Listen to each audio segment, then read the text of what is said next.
కల్పం అని పిలువబడే విశ్వం యొక్క ఆయుష్ను 1000 చతుర్యుగాలుగా విభజించారు.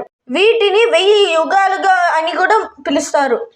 ప్రతి చతుర్యుగం సత్యయుగం, త్రేతాయుగం, ద్వాపరయుగం, కలియుగాల్లో రూపొందించబడింది. వాటి మొత్తం వ్యవధి 43,23,000 సంవత్సరాలు. 71 మహాయుగాలుగా కలిస్తే ఒక మన్వంతరం, 14 మన్వంతరాలు కలిపితే ఒక కల్పం.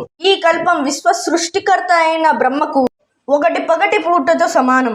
ఇలాంటి 2 కల్పాలు బ్రహ్మ ఒక కల్పంతో సమానం. అంటే 86 బిలియన్ల సంవత్సరాలు బ్రహ్మకు ఒక రోజు. బ్రహ్మ జీవితకాలం 311 0.4 ట్రిలియన్ల మానవ సంవత్సరాలకు సమానం.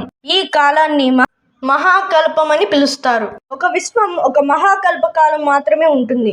దాని చివరిలో సృష్టికర్త బ్రహ్మతో కలిసి విశ్వం పూర్తిగా నాశనం అవుతుంది మరియు కొత్త బ్రహ్మతో కొత్త విశ్వం సృష్టించబడుతుంది. ఈ చక్రం అనంతంగా కొనసాగుతుంది. ఇలాంటి మరిన్ని వీడియోస్ కావాలనుకుంటే like, share, subscribe. Don't forget to follow my channel.